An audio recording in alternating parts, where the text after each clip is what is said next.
Assalamualaikum warahmatullahi wabarakatuh. Pak, Waalaikumsalam warahmatullahi apa kabar ya, Pak? wabarakatuh. Alhamdulillah baik, Pak Haji. Pak Haji gimana? Alhamdulillah saya juga baik. Gimana? Apa yang bisa saya bantu nih? Bapak, mohon maaf nih, saya mengganggu waktu Bapak. Saya kebetulan ada tugas dari guru penggerak ya, dari modul 3.1 tentang pengambilan keputusan berbasis nilai-nilai kebajikan sebagai pemimpin. Ya. Gak apa-apa ya, Pak? Saya ada wawancara sedikit, Pak. Boleh, Pak. Boleh, Kebetulan saya sedang longgar dan mudah-mudahan jawaban saya memuaskan. Mangga silakan Pak Haji. Siap. Ini Pak, pertanyaan pertama Pak. Selama ini bagaimana Bapak mengidentifikasikan kasus-kasus yang merupakan dilema etika atau bujukan moral, Pak? Baik. Berarti membedakan ya. Betul. Ini dilema etika atau bujukan moral. Tentunya ya dengan mempelajari dulu ya kasus yang ada, menganalisis kemudian menyimpulkan dari kasus yang terjadi. Nah, dari situ kita bisa mengambil satu kesimpulan apakah ini masuk dalam ranah dilema etika atau bujukan moral atau kasus yang lain. Nah, setelah itu baru kita lakukan tahapan-tahapan selanjutnya untuk menyelesaikan. Begitu Pak Haji. Siap. Terus selama ini bagaimana Bapak dalam menjalankan keputusan di sekolah ya? Terutama untuk kasus-kasus di mana ada dua kepentingan yang sama-sama benar ya, atau sama-sama mengandung nilai kebajikan itu, Pak. Baik. Jadi sebelum keputusan itu kita ambil ya, dari pengalaman terlebih dahulu kita kumpulkan fakta yang ada ya, dari permasalahan yang ada, kemudian siapa yang terlibat di dalam masalah tersebut, kemudian menganalisis benar dan salahnya. Kemudian kita dari dasar itu membuat alternatif solusi dan membuat keputusan, kemudian merefleksikan keputusan tersebut. Nah, semuanya itu supaya mendapat ridho dari Allah yang Maha Kuasa, ya tentunya diiringi dengan doa supaya kita diberi ilham yang baik gitu, sehingga bisa menyelesaikan permasalahan dengan baik. Jadi kalau saya simpulkan, kita awali dari penelusuran masalah dulu ya Pak Haji. Kemudian dari penelusuran masalah itu ya siapa yang terlibat, faktanya seperti apa. Kemudian setelah itu baru kita lakukan identifikasi. Sehingga dari identifikasi yang kita lakukan, kita bisa mengambil atau menarik satu kesimpulan. Nah, dari kesimpulan ini kita jadikan dasar dalam pengambilan keputusan. Tentunya dalam pengambilan keputusan kalau ini terjadi di sekolah kan secara otomatis ya prioritas keputusan yang kita ambil itu yang berpihak kepada murid sebagaimana ruhnya dari kurikulum merdeka seperti itu.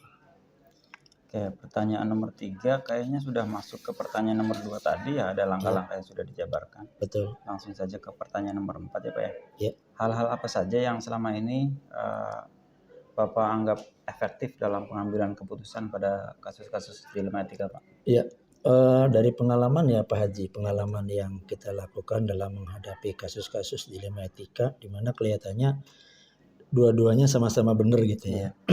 Biasanya kita menggunakan 3 prinsip resolusi.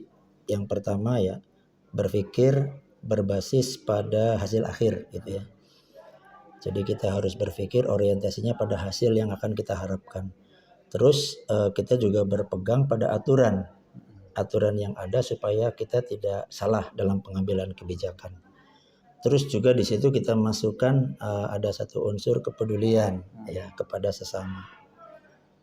Terus juga memperhatikan juga dampaknya, dampak jangka panjang terkait keputusan yang kita ambil.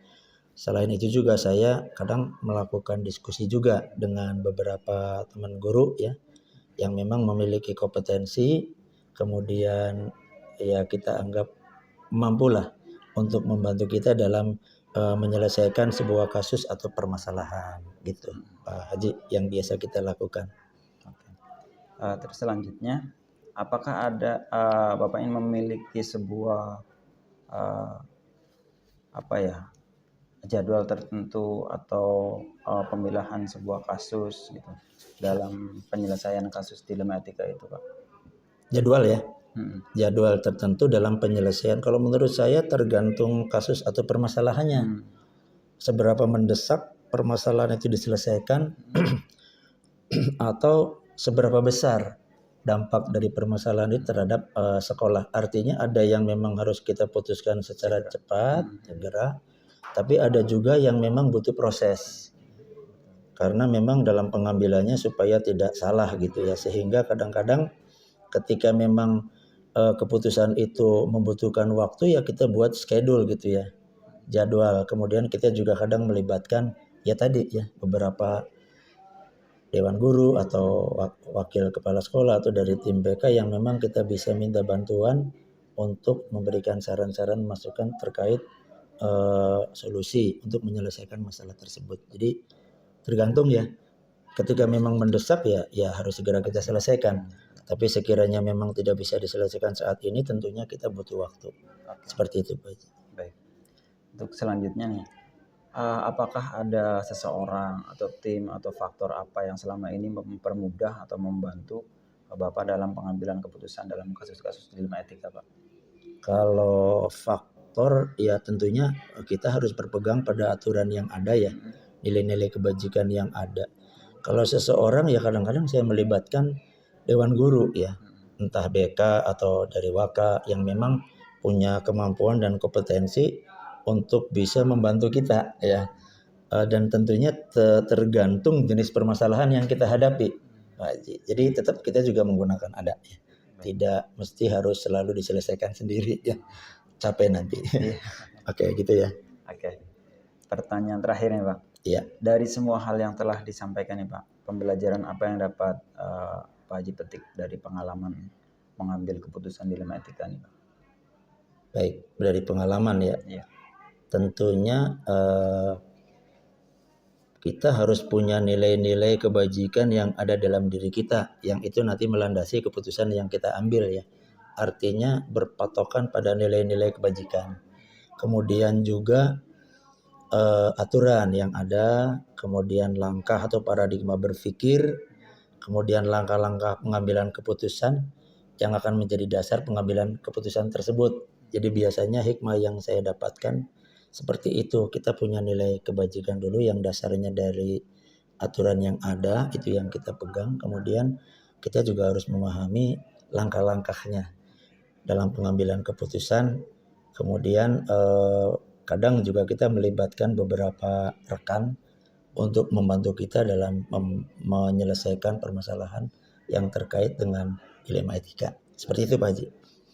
Alhamdulillah pertanyaan sudah habis nih, Pak. Oh ya, alhamdulillah siap. Sudah selesai. Terima kasih nih Bapak. Sama-sama, Semoga Pak bisa Haji. menjadi pembelajaran buat saya dan bisa Bapak tetap istiqomah dalam menjalankan amanah. Amin, amin. Semoga pendidikan kita semakin maju, Pak. Amin. Terima kasih. Sama-sama, Pak Haji. Assalamualaikum warahmatullahi wabarakatuh. Waalaikumsalam warahmatullahi wabarakatuh. Mudah-mudahan segera lulus ya. Amin, amin. Dan sukses menjadi guru penggerak angkatan 11. Sehat selalu, Ya. Bapak. Amin. Sehat. Sama-sama, sehat selalu semuanya.